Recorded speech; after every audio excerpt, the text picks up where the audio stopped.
I wonder if this is an opportunity for the Rays to maybe work out some sort of quasi team friendly deal with Shane McClanahan and him having something like this right of Tommy John, working something out where he still gets paid a very respectable amount of money, working some options, working some incentives, but that way he's a little bit more secure and maybe prevent him from hitting free agency by a year or two. And it kind of.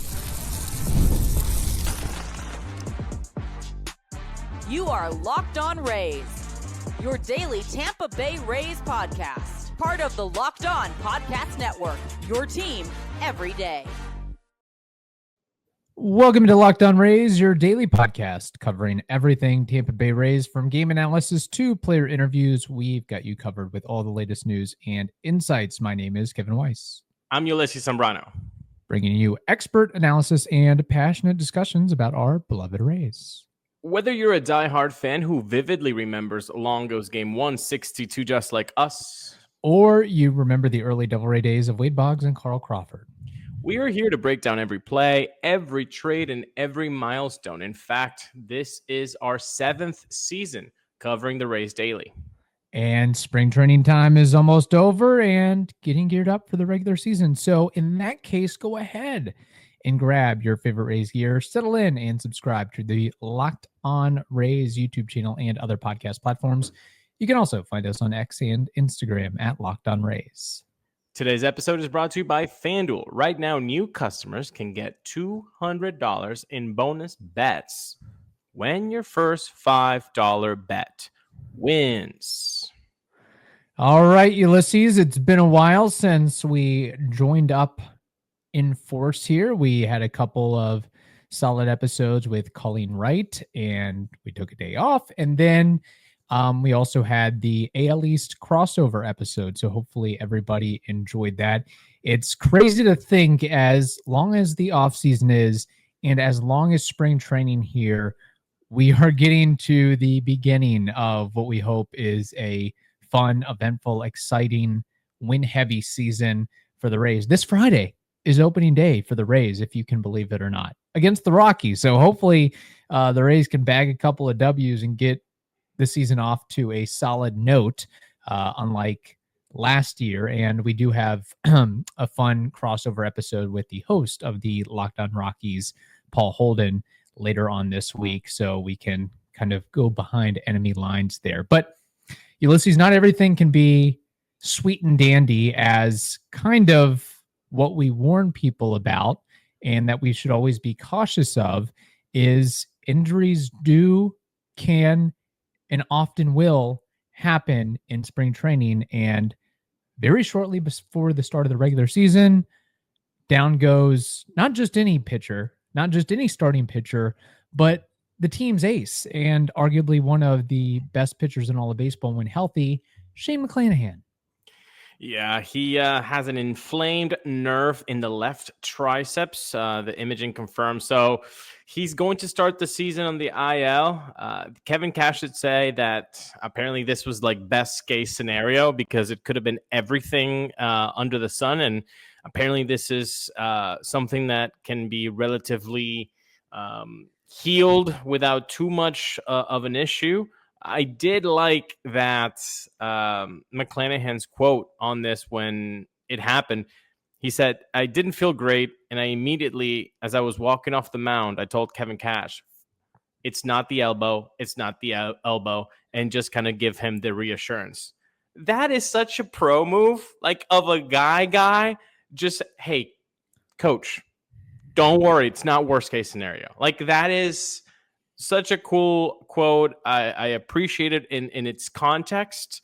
And look, like we said 1,000 times, I think, you don't make it to the playoffs with 5 guys. So it's ridiculous when people on social media go like, this is the best starting rotation on any team. Like and they just name 5 people. A starting rotation isn't 5 people. It's not. It's going to be 8, 9 people that are going to have to, take the ball. And if you're the Rays, it's probably going to be like 10 or 11. So you have to have that depth, and that's why you don't trade guys like Zach Littell. And now the rotation kind of moves up a spot, Kevin. Now we have Ryan Pepiot taking the ball for opening day, Tosh Bradley, Drew Rasmussen, Shane Boz, and Zach Littell. So how do you feel about that rotation? Nothing to sneeze at. I still think it is very solid. Of course, you'd like to have your ace, your top dog, and Shane McClanahan on the bump there. I think one of the keys is how long Shane McClanahan is going to be out. I don't think that's been determined yet, is how long that nerve issue will put him on the sidelines. But if these are your five guys and they remain healthy until Shane McClanahan returns, then I think you're in good shape. It's not perfect, but I think it's still one of the better rotations in baseball. I think the key will be Ryan Pepiot not necessarily putting more pressure and umbrage upon himself as the opening day starter and the ace of the staff temporarily until McClanahan comes back, which I wonder if you had any thought on that as to the Rays naming him the starter versus somebody like Zach Littell, who we had pitched for a couple months ago, but I guess they had more or less already lined things up of here's our 2, here's our 3, here's our 4, here's our 5, and we're just going to peg everybody up a notch and we're not going to shake things around. We're just going to leave it as it is and just move everybody up, so to speak. I think so. I think you can make a very fine argument for Pepiot for what he did last year. I think you can make a fine argument for Shane Boz, and I think you can make a fine argument for Tosh Bradley. And we've already made the argument for Zach Littell before Shane McClanahan. So that's how deep the rotation is. I think it was a little bit of a surprise, I think, if you put him on the podium. But like you're saying, they had things lined up in a way where they're just going to move it up. I know that he has had some issues with endurance. So hopefully this year it's something that he can have a little bit of more of a control. And when he gets into the 4th, 5th, 6th inning, that, the stamina is still there and he doesn't get too tired where the stuff is not there and the command is slipping away and the control and the walks and the hits and, the hard hit becomes an issue. So, look, a little bit of a surprise for Pepiot, but at this point in time, when we were saying, hey, tradition is who earned it last year, and then you don't give it to Zach Littell, you give it to, hey, your big dog, fine, that makes sense. But after that, I think it's just, you could make the argument for anyone, really. Right, certainly. And hopefully Ryan Pepiot has endurance to start the season, and it'll be questioned whether he can keep it up towards the end of the season, or if you're playing games in very hot and humid conditions like Steinbrenner Field, how he will be able to handle and weather that. We have more to discuss on this, but first, Ulises, we need to tell the audience something very important. When it comes to fueling, it's changing the game with clean, high-quality products designed to support better health and peak performance. In fact, they have a line of protein powder, electrolytes, pre-workout, and creatine that are NSF certified. In fact, they've partnered with 2-time MVP Bryce Harper to do so. So, if you want to feel good, if you want that extra punch that'll help you get that health up to 100%, visit justingredients.us. Use code LOCKEDONMLB for 20% off. You heard me right. 20% off at justingredients.us using code LOCKEDONMLB. LOCKEDONMLB for 20% off. And for more wellness tips, follow at just.ingredients on Instagram. Ever check your bank account and wonder, where did all my money go? Between dining out, online shopping, entertainment, it's easy to lose track. And that's where Monarch Money comes in, your personal CFO, giving you full visibility and control over your finances. It takes less than 5 minutes to get started, and it's a complete look at your financial well-being. It manages your money. You can start building wealth. It's fantastic. It gives you everything. It's not just a budgeting app. And today, you can get started and take control of your finances with Monarch Money using code LOCKEDONMLB at monarchmoney.com for 50% off your first year. That's right. Using code LOCKEDONMLB gets you 50% off your first year at monarchmoney.com. Again, monarchmoney.com, code LOCKEDONMLB for half off your first year. All right, a couple things here. When I heard the news about Shane McClanahan, then I saw the highlights afterwards. It was immediately he was in pain. He didn't dance around of, okay, let me try to feel this out and throw a practice pitch. No, it was like, so if you were there or watching it live, you probably had a quote unquote heart attack. And then the other thing that I thought of was the fact that it's a good idea that the Rays held off on trading a starting pitcher or anybody notable, i.e., Zach Littell was kind of the obvious name there, just in case to be able to provide insurance. And plus, I think you're going to need a couple extra guys as Shane McClanahan works himself back.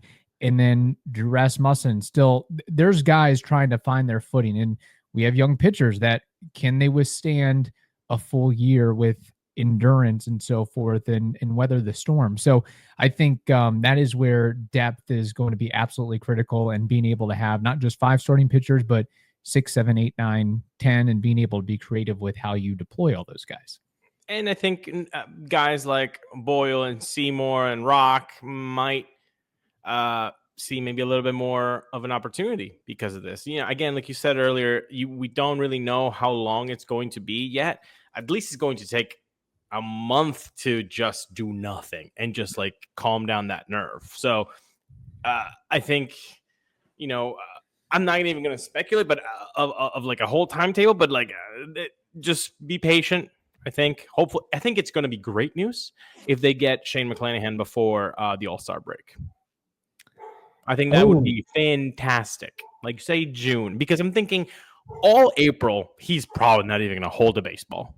And then it takes a whole other spring training for him to get ready. So April, May, boom, you're back by June. Baby, I love it. Like that would be great. And now you have to also manage Drew Rasmussen's innings whilst that's happening. So Seymour, Rock, and Boyle might be getting a little bit more opportunities there. And on the flip side, this could be a 2023 Tyler Glasnow situation where, hey, we needed to take care of Shane McClanahan's innings in 2025. Mm-hmm. We no longer have to if he starts in June. Now you can just take your rest, quote unquote, April, May, and now you've kind of built up those innings that you needed to save up by not pitching April and May. And now you can just go full throttle from June to the playoffs. A couple dogs that I have in the background, they're very upset about the Shane McClanahan developments. I don't know. Hopefully it doesn't hear too bad. It doesn't sound too bad on the video or audio there. But yeah, that's the thing is now I wonder what Shane McClanahan's final line will be. Does he get to 75 innings? Does he get to 100 innings? I mean, if he misses 2 months, that's a pretty big chunk there. And how does the team hold up without him? I know he's a guy that only is out there 1 every 5 days, but you would believe that when he's out there, he's elite and he gives the team a great chance to win and emboldens the team. But without him and without a guy like Ha-Seong Kim, that kind of puts you on the back burner a little bit in terms of, being able to start the year on a great note. And who knows, maybe the Rays can, hopefully they start out great and finish great. But my guess is they might just have to be a team that, hey, let's try to hover around 500. And then when we get the reinforcements, that's when we really kick it off and do some major work. That's kind of my thought there anyway. I also wanted to add the idea of Shane McClanahan and this injury scare, which I forgot to note the tweet heard around the world from John Romano when he posted that news. I was not watching the game. I was not at the game, but when I saw that, I was like, you think the worst. You think, okay, is it Tommy John again? Is it a season ender? And that remains to be seen how long he's going to be out. But I mean, talk about just really making your feeling, making you question what's going to happen with Shane McClanahan and what his availability is going to be. But the other thing too is I wonder if this is an opportunity for the Rays to maybe work out some sort of quasi team friendly deal with Shane McClanahan and him having something like this right of Tommy John, working something out where he still gets paid a very respectable amount of money, working some options, working some incentives, but that way he's a little bit more secure and maybe prevent him from hitting free agency by a year or two. And it kind of works out both ways because we've seen a lot of guys that they do great starting off for a couple years and they're not the same player and they don't get to cash in on the buku bucks, so to speak.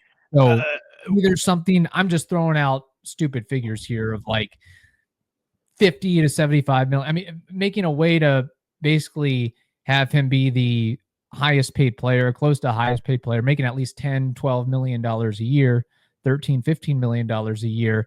That way he, feels like he's getting compensated appropriately, but also and minimizing the risk of, you have a career ender, you still got that money coming to you while the Rays also works out for them of being able to keep him for an extra year or two or bring about real good trade bait in the future if they see him as a guy that can garner a high return when the time comes. I think that should happen. I think I want that to happen. I don't think it'll happen.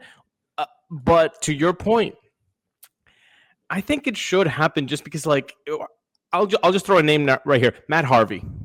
Okay. Yeah. Fantastic start.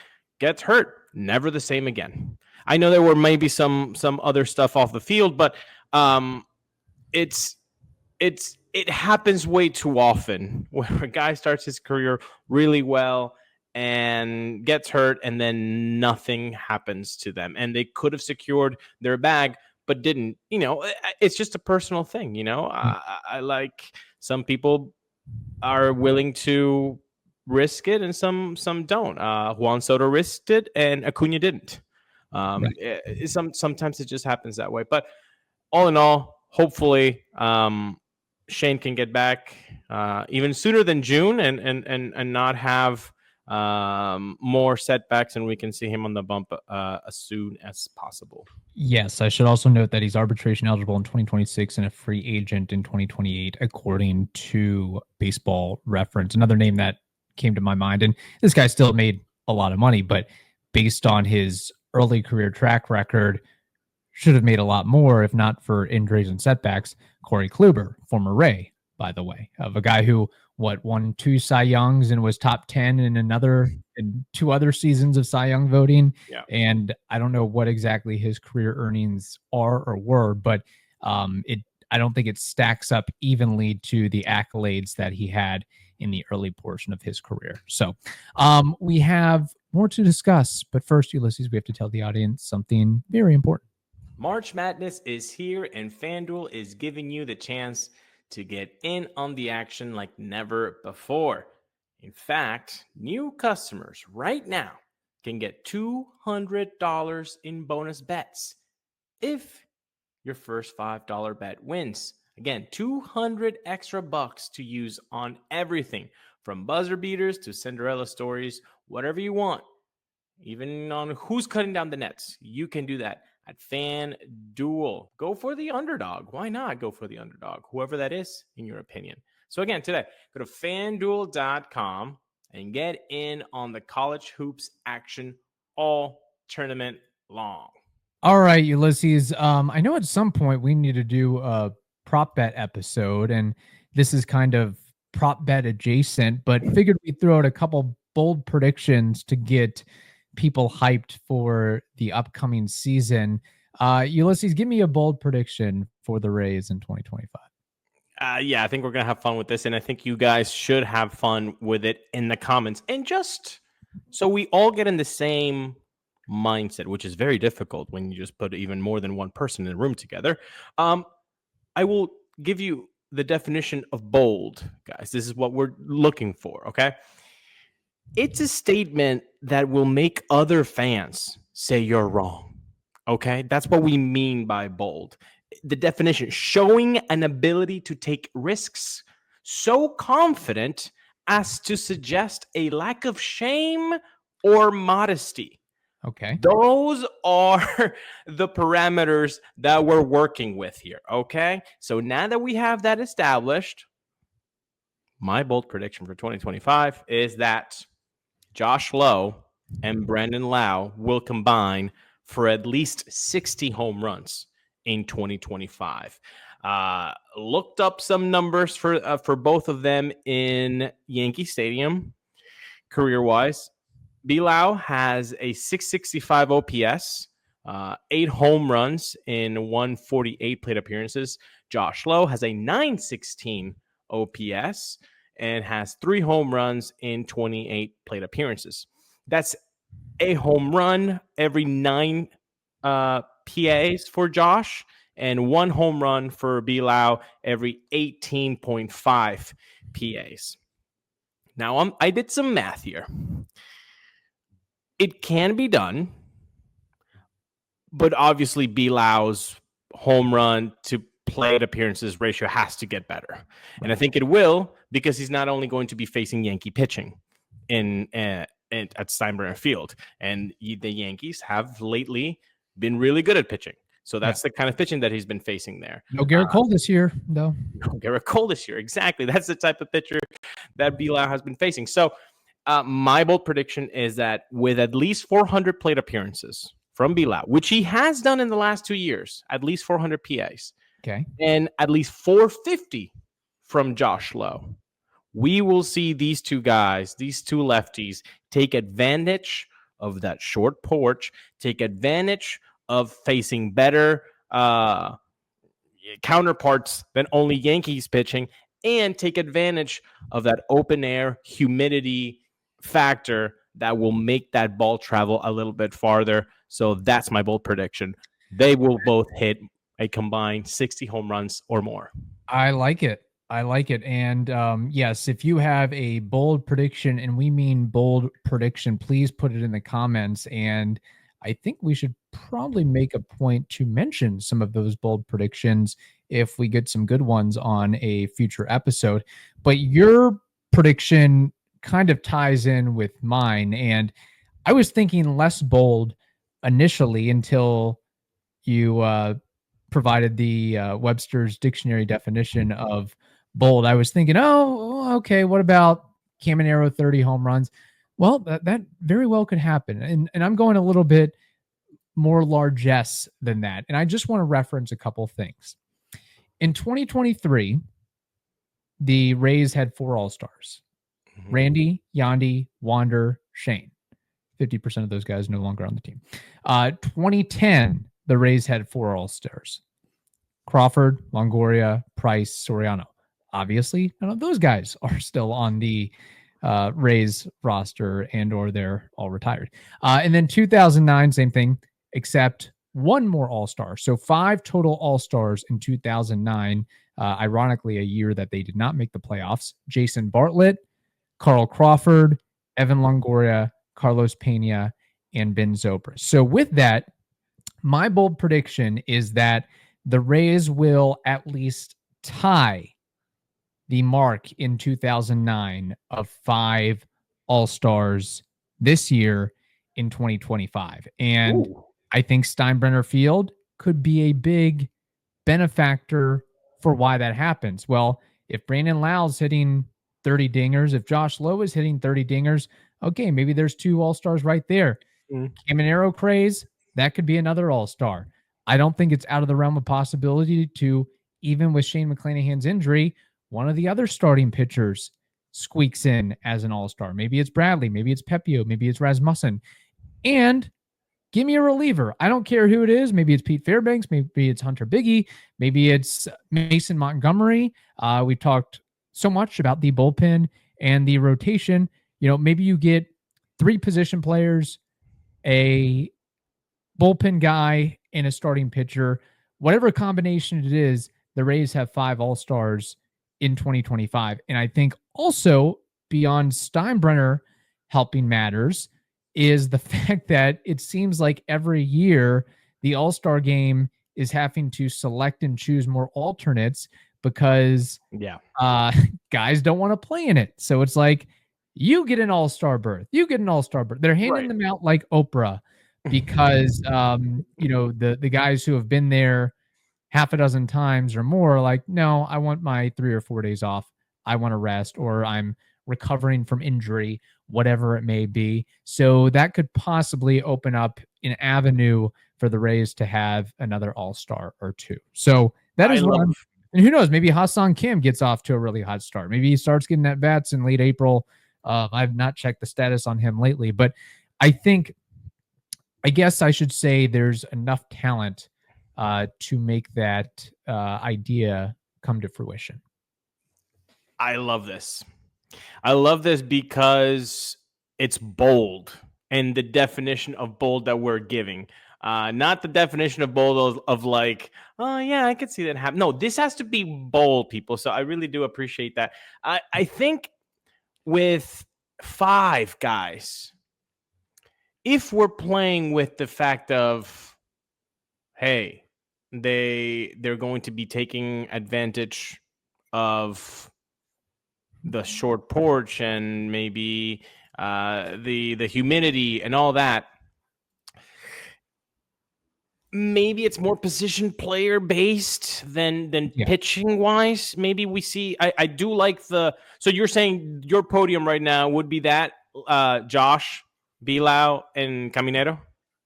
I think so. I mean, we could throw in Yandy or somebody like that, or maybe Danny Jansen goes off and stays healthy and gets the majority of the reps. But I think that would be the MO at this point. And maybe it's 4 position players and 1 pitcher. It really doesn't matter the combination to me. All I'm saying is 5 total all-stars. Yeah, no, I hear you. I do want to say that if Bilao is Bilao for the first 3 months, he's taking that all-star position. Because if you look at guys that had more than 130 games played at second base last year, Marcus Semien, Jose Altuve, Andres Jimenez, Colt Keith, Gleyber Torres, and Zach Geloff. I'm sorry. Yeah. I don't see. I see Brandon Lowe as a guy who can beat all of those guys, except for maybe future Hall of Famer, Venezuelan bump, Jose Altuve. But guess what? Jose Altuve is not going to be a second baseman this year. They're doing a very silly thing and putting a guy that has never played left field in left field. So that's not even a competition for Bilao. So that's a good path. Josh Lowe, if he's healthy, man, I'm telling, like we get all the ladies to vote for him. You know, exactly. he has the looks, and then, like I said, Caminero, he gets off to a hot start. He's a guy that everybody's talking about. And if he, shows a little bit of theatrics, he can be a very votable candidate, if you will. Also, we should say, I know it's on YouTube on the right side, but friend of the pod, Hunter Biggie, takes the roster spot. So he's making the opening day roster. Congrats to Hunter for doing that. That's really cool. He could also be a guy that if he starts well and becomes a high leverage arm in the 7th, 8th inning, which we more than think that he can do, well, maybe it's a Biggie Fairbanks situation like we used to have with Benoit and Soriano, like a back-to-back punch, a Boxberger McGee situation. Like that can happen. That would be luxurious. And to that point, I think there's like 5 or 6 relievers on this Rays opening day roster that could go off and qualify themselves to be all-stars. Not saying they'd be named all-stars, but one guy goes nuts for 3.5 months and they got a 1.3 ERA. How do you hold that guy off, so to speak? We haven't even mentioned Edwin Uceta. We haven't even mentioned Manuel Rodriguez. Like the Rays have many options in the bullpen to be a surprising effect for the nationwide voting, but that's the thing. The voting is nationwide. So the Rays are always going to be behind the 8 ball because of the market and because people don't really know them. But if the numbers are there can be a social media campaign that, Rays Twitter is powerful. So it can be done. But and maybe there's a novelty aspect of everything that's going on with the stadium and playing at Steinbrenner. Maybe you get a few more eyes on the product. And maybe you lure in some people from Tampa that normally wouldn't go to St. Petersburg, and there's some groundswell there. I don't know. I'm trying to think outside the box with the bold. And that's exactly the point here, people. We're thinking outside the box. It's bold, bold, bold. So I don't want to hear in the comments, that's ridiculous. I don't want to hear it, people. All right? I don't want to hear it. You know what I want to hear? I want to hear your bold prediction. Something that other fans are going to say, that's crazy. And that's what the both of us have done today. Kevin, this has been a fun episode. It has been a fun episode, and we will talk to folks later on. We appreciate you listening, and we'll have more for you later on the week in the lead up to opening day.